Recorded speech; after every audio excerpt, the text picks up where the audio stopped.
Chapter 27 of The Lark by Edith Nesbit. This recording is in the public domain. A very curious experience, this, of Lucilla's. To sit in an armchair with the weight of old age on her bowed shoulders, and on her brow the wrinkled india-rubber brand of 70 years. To be with these young people and not of them. To feel their glances meet hers, not with the hopeful give and take of youth and youth, but with the impersonal, distant, half-pitying tribute of youth to age. Curious, very. Not that the young people were neglectful of Miss Lucas, far from it. They were kind, they were attentive, they were deferent and courteous. They were everything that young people should be to old ladies. A really old lady would have found these manners charming, but to Lucilla these manners were intolerable. Her only comfort was the reflection that Dix and Rochester knew that under the wig and the wrinkles was hidden the real Lucilla, whose acting they must be secretly admiring. But the Thorntons did not know, and though they were kind, they were not interested. Yes, that was it. Lucilla was accustomed to being found interesting. And no amount of kindness or courtesy can make up in our fellow creatures for lack of interest. Mr. Tombs did not know, and he certainly had a nice face. Also, he was the one to ask whether they were not to have the pleasure of seeing Miss Cray. It was just after Mrs. Thornton had sung. She did not sing at all badly, but Lucilla sang really well. And instead of succeeding Mrs. Thornton at the piano and showing the company what singing really was, as she felt quite competent to do, she had to sit on in that wretched armchair holding that dull knitting and talking platitudes to people who did not care twopence whether she talked or not, and only listened and spoke to her out of politeness. Miss Antrobus was the only exception. She really did seem to like the old lady and to take a pleasure in talking to her. Lucilla could have hugged her for it, but even her interest could not really charm. And when the clock struck 9 just after Mr. Tombs in that pleasant, languid Oxfordish voice had asked about Miss Cray, Lucilla could bear it no longer. "She will be home quite soon now," she said, and rose. The abhorred knitting fell to the ground, and at least half the party stooped, or partly stooped, to restore it. Lucilla folded it resolutely and secured it with a bright knitting needle. "I have to keep early hours," she said gently, "but you mustn't let me break up the evening. And don't be afraid of disturbing me by music. I love music, and it will soothe me to sleep. Good night. Good night." She passed, stooping and slow, through the door, which 5 men sprang forward to open, and she felt that at least 3 sighs of relief were breathed when the door closed behind her. Like to like. Now they were all young together. Well, she was young too, really. Assured that Forbes and Stanley were safely in the kitchen, she sprang up the stairs 2 at a time, locked her door, tore off wig and eyebrows, and dressed with feverish speed. Excitement, annoyance, and the hasty and earnest removal of paint from her face gave her a colour she usually lacked. Her hair, dressed with extreme celerity, was suddenly kind, as your hair is now and then when you have not time to do it properly and bundle it up anyhow. It went exactly as it should have gone. The mignonette silk gown took on a new charm from the carnation of her cheeks. And when 20 minutes after the retirement of Miss Lucas, a rather breathless Lucilla entered the drawing-room, she was handsomer than she had ever been in her life. She knew this when she came face to face with herself in the Cupid and ribbon mirror, and at once became handsomer still. "Oh, here you are," said Jane. "I'm so glad. I was just saying that I can't sing much, but you sing like a bird." "Don't believe her," said Lucilla gaily. "She sings all right, but I've no breath left for singing. I had to hurry. To catch a train," she added, looking straight at Jane. And her look said, "That lie is chalked up to you, not to me. It is your fault, not mine, that I am forced to be so untruthful." But presently she was not too breathless to sing, and she sang folk songs because Mrs. Thornton had sung drawing-room ballads about rosebuds and stars. And now there was no lack of interest even before she sang. After her first song she was the centre of all things. Then she sang La Dove Prenda with Mr. Thornton, and it went very well. Then there were more duets and more solos, and then songs with choruses, old favourites of Jane's and Lucilla's, which the Thorntons also delightfully knew and liked. And altogether it was 11:30 before they knew where they were. Only Miss Antrobus, who had not much voice, asked, after Outward Bound it was, whether they were quite sure Miss Lucas would not be disturbed by such very robust vocalization. "Oh no, she loves it," said Lucilla shamelessly. "Auntie is wonderfully fond of old songs. I often sing them to her just to please her when we are alone. But I hope you're not bored." "Oh no," Miss Antrobus assured her. "I'm most interested, I assure you." This time Lucilla did not desire to hug Miss Antrobus. There was a hint of something. Patronage? Criticism? Suspicion? Antagonism? No, none of these exactly. Yet Lucilla was conscious of something inimical. But if she's really fond of John Rochester, that accounts. Lucilla told herself and turned to accede to a request from Mr. Tombs for My Lady Greensleeves. "Lucilla is like Sophie Traddles," said Jane. "She knows all the old songs that ever were invented." "My aunt, Miss Lucas, has a mine of them," said Lucilla, "and her taste is mine." And she began the charming old melody. It was a most successful evening, and when it was over Jane and Lucilla fell into each other's arms in a passion of mutual congratulations. "Aren't they dears? Even Miss Antrobus isn't so bad. And don't you think Mr. Tombs really has a nice face?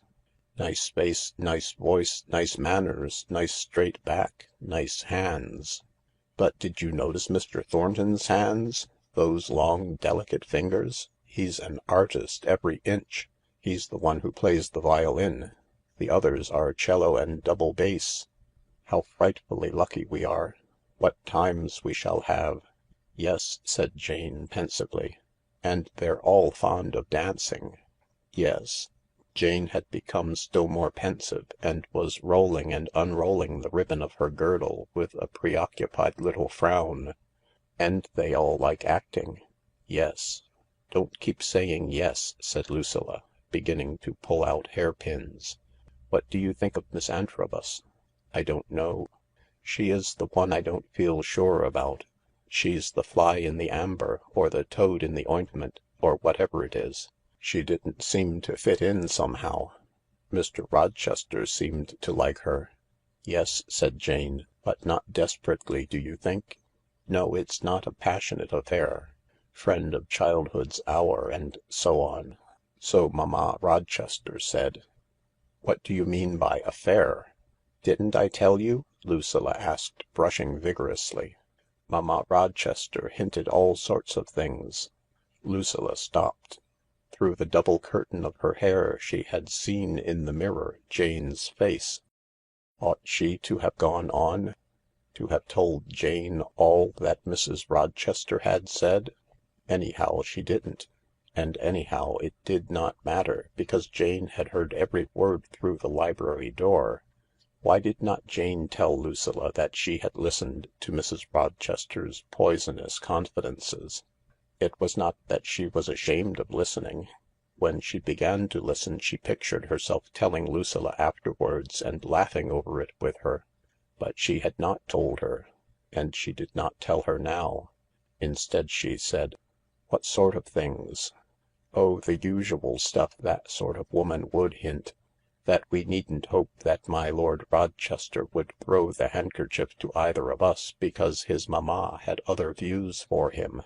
"What did she say exactly?" "Oh, nothing exactly. But I gathered that mamma would be quite pleased if Mr. Rochester didn't admire Jane or Lucy." "So Miss Antrobus is sent here to spy? I thought there was something of that sort." That must be what makes one feel uncomfortable with her." "Oh, but I don't think that," said Lucilla, forgetting that she had felt something very like it, and only remembering that Miss Antrobus had been nice to the unreal aunt. "I think she's a kind girl, really, and straight." "She's come to spy out the land," said Jane with conviction. "Well, she's welcome to all she can find out. Good night, Luce." But she reopened the door expressly to put her head round it and whisper, "I say, Luce, 8 people. Enough for the Lancers. And 4 of them pigs. Beautiful, fat, profitable pigs. 17 guineas a week pigs, Luce, my dear. Good night." There is no doubt that fortune smiles on the brave. At any rate, it smiled broadly from the first on Jane and Lucilla. Even their misfortunes were mitigated. Their trustee defaulted, but he left them a house and garden and a nest egg. The house and garden was too small to make money out of, but at once almost Cedar Court loomed on a not distant horizon.